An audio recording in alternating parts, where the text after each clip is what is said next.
उत्तर प्रदेश के कौशाम्बी जिले में रहने वाली एक लड़की जिसका नाम होता है दीपिका तिवारी। दीपिका तिवारी जिसकी उम्र लगभग 25 साल के आसपास होती है और दीपिका तिवारी की लगभग 2.5 साल पहले शादी हुई थी। दीपिका तिवारी का एक 1.5 साल का बच्चा भी था, लेकिन दीपिका तिवारी अपने मायके में आई हुई थी। वो अपने मायके से अगले दिन अपनी ससुराल जाने ही वाली थी कि इसी बीच में एक लड़का जो होता है वो दीपिका तिवारी के घर में घुसता है और दीपिका तिवारी की गोली मारकर हत्या कर देता है। लेकिन हत्या करने के बाद में ये जो लड़का था वहाँ से फरार नहीं होता है, बल्कि अपनी जो गन थी उसे लहराते हुए सीधा पुलिस थाने पहुँचता है और पुलिस थाने पहुँचने के बाद में कहता है कि मैंने एक लड़की की हत्या कर दी है। हालांकि उसकी ये बात सुनकर शुरुआत में पुलिस वालों को उसकी बात पर यकीन नहीं होता है, लेकिन उसके बाद में पुलिस वाले उसे अरेस्ट कर और जब उससे पूछताछ करते हैं तो वो एक ऐसी कहानी सुनाता है जिसे सुनने के बाद में हर कोई हैरान रह जाता है। तो इस पूरी कहानी को सिलसिलेवार तरीके से दोस्तों मैं आप लोग को सुनाऊंगा, लेकिन आप लोगों से एक रिक्वेस्ट है कि आप लोग अगर चैनल पर पहली बार आए हैं तो इस चैनल को सब्सक्राइब करें, बेल आइकन को प्रेस करें और लाइक और कमेंट्स ज़रूर कर दिया करें। तो फिर चलते हैं इस पूरी कहानी को सिलसिलेवार तरीके से समझते हैं।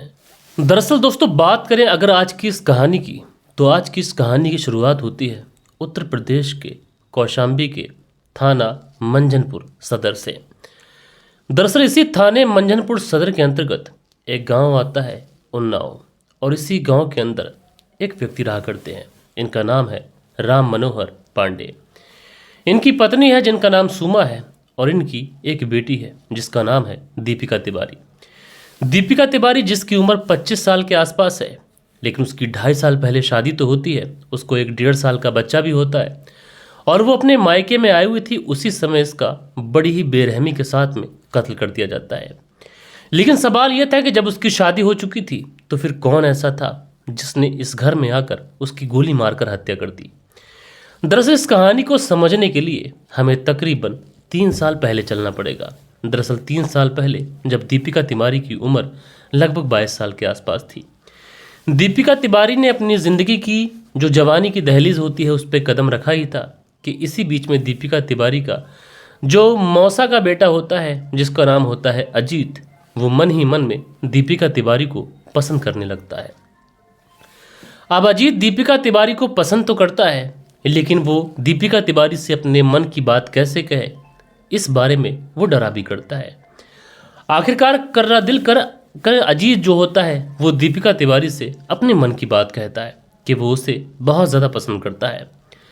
लेकिन दोस्तों दीपिका तिवारी जब अपने मौसा के बेटे अजीत के मुंह से ये बात सुनती है तो वो इस बात को सिरे से खारिज कर देती है।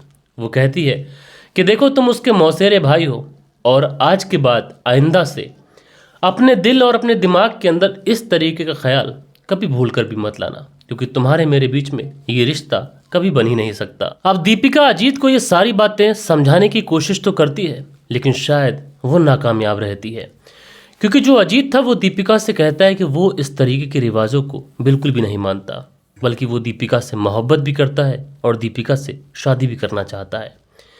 इतना कहकर जो अजीत होता है दीपिका के घर से बाहर निकल जाता है। अब अजीत जैसे ही घर से बाहर निकलता है इस बारे में दीपिका तुरंत अपने माता पिता को बताती है कि अजीत भैया आए थे और मुझसे ऐसा ऐसा बोल कर गए हैं। अब जैसे ही दीपिका के माता पिता राम मनोहर उनकी पत्नी जिसका नाम सुमा होता है, जब वो ये बातें सुनती हैं उनको भी बड़ा अजीब सा लगता है। उसके बाद में वो इस बात की शिकायत अजीत के माता पिता से करते हैं। अजीत जो कि इनके इस गांव से 10 किलोमीटर दूर ओसा गांव का रहने वाला था। लिहाजा जैसे ही अजीत के माता पिता से ये बात की जाती है तो अजीत के जो माता पिता होते हैं ये अजीत को समझाने की हर संभव कोशिश कर लेते हैं, लेकिन जो अजीत था वो मानने को तैयार नहीं था। वो ब्लाइंडली इसी जो लड़की थी जिसका नाम दीपिका था इससे मोहब्बत करने लगा था। अब यहाँ पर जो राम मनोहर होते हैं उनको लगता है कि अजीत अगर कोई गलत रास्ता पर अपना लेगा या फिर वो कोई गलत कदम उठाएगा तो इससे समाज में उनकी इज्जत खराब हो सकती है। इसलिए जो दीपिका के पिता राम मनोहर होते हैं वो तुरंत अपनी बेटी दीपिका के लिए लड़का देखना शुरू करते हैं। अब राम मनोहर अपनी बेटी दीपिका के लिए जब लड़का देखते हैं तो आखिरकार उनकी तलाश लखनऊ के दुबग्गा में रहने वाले शिवम तिवारी के ऊपर ख़त्म होती है। शिवम तिवारी जो कि एक बहुत अच्छा लड़का था, इसलिए जो राम मनोहर होते हैं अपनी बेटी दीपिका का रिश्ता शिवम तिवारी के साथ में पक्का कर देते हैं। अब शिवम के साथ में जब रिश्ता तय होता है तो उसके बाद में ये जो अजीत होता है अब फिर से दीपिका को डराना धमकाना शुरू करता है। वो दीपिका से कहता है कि तुम भूल कर भी शादी करने की कोशिश मत करना। अगर तुम शादी करोगी तो ये तुम्हारे और मेरे लिए अच्छा नहीं होगा, क्योंकि मैं तुम्हारे बगैर एक पल भी नहीं रह सकता। जो दीपिका थी ना तो वो अजीत से मोहब्बत किया करती थी और वो ना इस ख्यालों की लड़की थी। वो बस अपने माता पिता के ही कहने पर शादी करने वाली लड़की थी।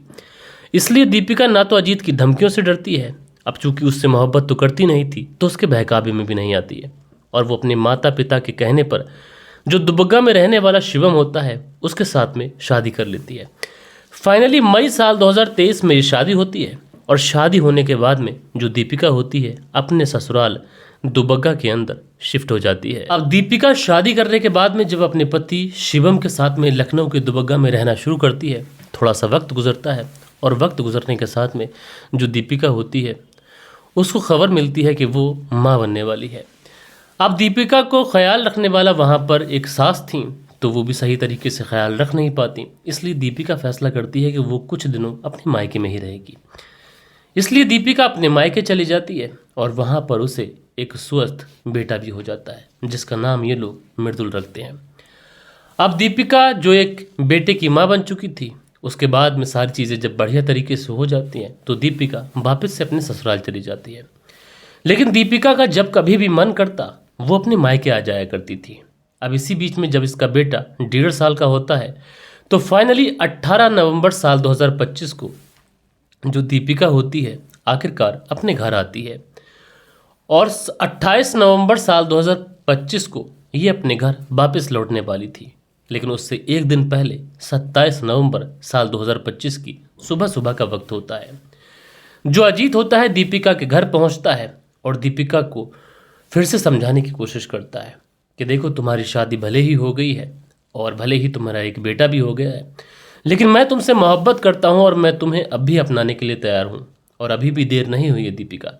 लेकिन जो दीपिका होती है वो साफ साफ मना कर देती है, और दीपिका अजीत की इन बातों को जितना ज़्यादा लाइटली लेकर चल रही थी, आगे चलकर ये बातें कितनी ज़्यादा खतरनाक हो सकती थी इस बात का अंदाज़ा दीपिका को भी नहीं था। लिहाजा उसके बाद में अजीत दीपिका के बेटे मृदुल को अपनी गाड़ी पर बैठाता है और गांव का चक्कर भी लगाता है। उसके बाद में वापस आता है, उस बच्चों को घर में देता है और उसके बाद में ये कहकर जाता है कि अब वो चल रहा है। उस समय दीपिका की माँ जो थी वो बर्तन धो रही थी और दीपिका घर के काम कर रही थी। लेकिन थोड़ी ही देर के बाद में अजीत वापस लौट कर आता है। वापस लौट के आने के बाद में चूंकि इसके साथ में एक तमंचा था, उसी तमंचे को निकालता है और दीपिका के सर पर गोली मार देता है। अब जैसे ही उस घर से गोली चलने की आवाज़ आती है, जो दीपिका की माँ सुमन थी वो तो समझ ही नहीं पाती है कि आखिरकार इस घर के अंदर क्या हो गया। लेकिन जैसे ही सुमन की नज़र अपनी बेटी की तरफ जाती है तो बेटी घर के अंदर बेसुध पड़ी हुई है, और जो लड़का है जिसका नाम अजीत है वो अपने हाथ में तमंचे को लहराता है और कहता है कोई भी पास आने की कोशिश नहीं करेगा। और उसके बाद सीधा सीधा पुलिस थाने पहुंचता है, और पुलिस थाने पहुंचने के बाद में कहता है कि मैंने एक लड़की का कत्ल कर दिया है और मैं अपने आप को सरेंडर करने आया हूं। हालांकि पुलिस वाले उधर उसको सरेंडर तो करते हैं, लेकिन इधर जो गोली चलने की आवाज़ आस पड़ोस के लोगों ने सुनी थी वो सारे के सारे लोग वहाँ पर इकट्ठा हो जाते हैं। उसके बाद में पुलिस अजीत को लेती है और उस घर पर पहुंच जाती है जिस घर के अंदर इसने वारदात को अंजाम दिया था। वाकई में जब पुलिस वहाँ पर पहुँचती है तो वहाँ पर एक लड़की की डेड बॉडी पड़ी हुई होती है।